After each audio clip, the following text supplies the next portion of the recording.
सर्वप्रथम सन्नधिपति सदा प्रभु को धन्यवाद दिए। आ प्रभु सुंदर अवकाश देते ईश्वर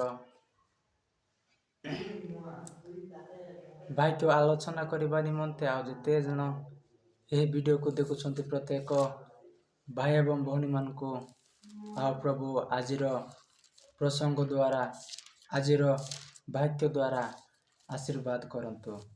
आओ मु आज ईश्वर आलोचना बाजू आज मु प्रसंग रखी ताहा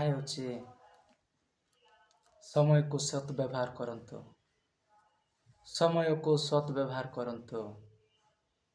आ प्रिय भाई एवं भौणी माने आमे माने यही जगत रे देखिबा अनेक लोक माने समय को सत व्यवहार करूना कहीं लूडो खेलिबारे, पबजी खेलिबारे, फ्री फायर, आईपीएल देखिबारे, वर्ल्ड कप देखिबारे व्यस्त अनेक भाई एवं भौणी मान को मंडल विश्वास मान को मु देखी जेते बेला आईपीएल स्टार्ट हो वर्ल्ड कप स्टार्ट हो रविवार दिन मध्य प्रार्थना जाती नहीं, शुक्रवार मध्य प्रार्थना जाती नहीं, से माने भूली जिवे कहीं एते व्यस्त। समय को सत व्यवहार करंतु। समय को सत व्यवहार करंतु। मो प्रिय भाई एवं भौणी माने मो प्रियर अनेक कर्म कर्ता माने आमे माने कहीं ईश्वर को सानिध्य दूरे जाऊछु। जदि आमे माने रविवार जानी जानी शुक्रवार प्रार्थना जानी जानी जदि अवहेला निजर काम रे व्यस्त रहिबा ताहाले आम्बे माने अपना उपरे विनष्ट आणुछु। ईश्वर चाहती नहीं मो प्रियर संतान विनष्ट हो जाओ। आमे माने निजे अपना उपरे विनष्ट आणुछु। तेणुक ईश्वर भाग्य को दृढ़ रूपे धर ताहांकर उपदेश ताहांकर आज्ञा ताहांकर भाग्य को शुणी ईश्वर को भाग्य को दृढ़ भाव कटिबंधन सहित निज हृदय रे रखंतु। समय को केवेले अवहेला करंतु नहीं, समय को सत व्यवहार करंतु।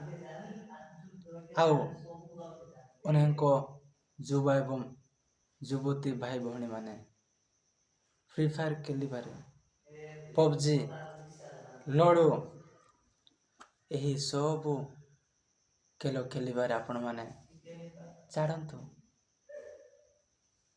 दिने समय आसीबो दुसमय आपण माने केते खोजले मध्य समय को पाई पारिबे नाही। एबे आनंद करिवार समय एवं कांदिबार समय अछि। आपण माने गृह को निर्माण करिवे, गृह निर्माण करिवार समय मध्य अछि। दिने से गृह को आपण माने भग्न करिवे, भग्न करिवार समय मध्य अछि। आओ आपण माने गोटे गच रोपण करिवे आ रोपण करिवार समय मध्य अछि। आ गच को काटिबार समय मध्य अछि। प्रत्येक यही धरा पृष्ठ रे सूर्य तले समस्त बारर समस्त विषयर गोटे गोटे समय अछि। जने जन्म होता है आओ ताहार मरण मध्य होता है। एपरि प्रत्येक जीवन रे गोटे गोटे समय अछि। आ प्रभु आज आम को यह धरा पृष्ठ रे जन्म देइछंती। आम मान को ये सुंदर समय दे छाड़ी यही सुंदर समय मध्य रे आमे माने फ्री फायर, पबजी, लूडो खेल छाड़ी ईश्वर को निकट को जीवा तांकर आराधना तांकर उपासना करबा निमंते। कारण प्रभु ये सुंदर समय रे आम मान को जीवन रे रखिचंती। आम मानकर जीवन तिबा पर्यंत आमे मान ईश्वर को आराधना उपासना करिबा। तेणु करी मो प्रिय भाई एवं भौणी माने समय को सत व्यवहार करंतु। समय को व्यर्थ करंतु नहीं। समय को सत व्यवहार करे ଈଶ୍ୱରଙ୍କ ନିକଟରେ ଫେରି ଆସନ୍ତୁ।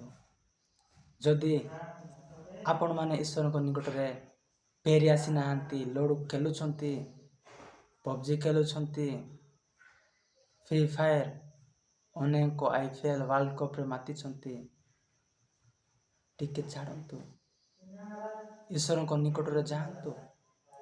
ପ୍ରଥମେ ପ୍ରଭୁଙ୍କୁ ପ୍ରାଧାନ୍ୟ ଦିଅନ୍ତୁ ଆଉ ସମୟକୁ ସଦ୍ବ୍ୟବହାର କରନ୍ତୁ। ଆଉ ଯେତେ ଜଣ ଏହି ଭିଡ଼ିଓକୁ ଦେଖୁଛନ୍ତି, ପ୍ରତ୍ୟେକ ଭାଇ ଏବଂ ଭଉଣୀମାନଙ୍କୁ ମୋର ବିଶେଷ ଅନୁରୋଧ, ସମସ୍ତ କାର୍ଯ୍ୟ ଉପରେ ଆପଣମାନେ ଏହି ଜଗତର ଅନେକ ବାର ବହନରେ କାର୍ଯ୍ୟ ଉପରେ ପ୍ରାଧାନ୍ୟ ଦିଅନ୍ତୁ ନାହିଁ। ସର୍ବପ୍ରଥମେ ଯେଉଁ ପରମେଶ୍ୱର ଆପଣମାନଙ୍କୁ ଏବଂ ମୋତେ ସୃଷ୍ଟି କରିଛନ୍ତି, ନିର୍ମାଣ କରିଛନ୍ତି, ତାହାଙ୍କର ଉପାସନା, ତାହାଙ୍କର ଆରାଧନା, ପ୍ରଶଂସା କରିବା ନିମନ୍ତେ ସେ ପରମେଶ୍ୱରଙ୍କୁ ସର୍ବପ୍ରଥମେ ଆରାଧନା କରିବାକୁ ଚର୍ଚ୍ଚକୁ ଯିବା, ତାହାଙ୍କର ୱାର୍ସିପ୍ କରିବାକୁ, ତାହାଙ୍କର ବାକ୍ୟ ଶୁଣିବାକୁ ଆମେମାନେ ଚର୍ଚ୍ଚକୁ ଯିବା। ଆଉ ଆମେମାନେ ଯେଉଁ ପରମେଶ୍ୱର ଆମମାନଙ୍କୁ ଏହି ଉତ୍ତମ ସମୟ ଦେଇଛନ୍ତି, ସେହି ସମୟକୁ ସଦ୍ବ୍ୟବହାର କରିବା। ଦିନ ପ୍ରତିଦିନ ଆମମାନଙ୍କ ଜୀବନରେ କ'ଣ ଆଜି ଆମେମାନେ ସମୟକୁ ସଦ୍ବ୍ୟବହାର କରୁଛୁ କି? ନିଜକୁ ପ୍ରଶ୍ନ ପଚାରନ୍ତୁ। ଯଦି ଆମମାନଙ୍କ ଜୀବନରେ ଏବେ ମଧ୍ୟ ଏହିପରି ଜୀବନ ଅଛି, ଲୁଡୁ ଖେଳିବାଟା, ଅନେକ ପବ୍ଜି, ଫ୍ରି ଫାୟାର, IPL ଦେଖିବାଟା ଅଛି, ଟିକେ ଏଟାକୁ ସାଇଡ଼ରେ ରଖନ୍ତୁ, ପଛକୁ ରଖନ୍ତୁ, ଈଶ୍ୱରଙ୍କୁ ଆପଣଙ୍କ ସାମ୍ନାରେ ରଖନ୍ତୁ, ନିଜ ଜୀବନରେ ରଖନ୍ତୁ। ଯେତେ ଜଣ ଏ ଭିଡ଼ିଓ ଦେଖୁଛନ୍ତି, ପ୍ରତ୍ୟେକ ଭାଇ ଏବଂ ଭଉଣୀମାନଙ୍କୁ ପ୍ରଭୁ ଯୀଶୁ ଏ ବାକ୍ୟ ଦ୍ୱାରା ଆଶୀର୍ବାଦ କରନ୍ତୁ। ଆମେନ୍।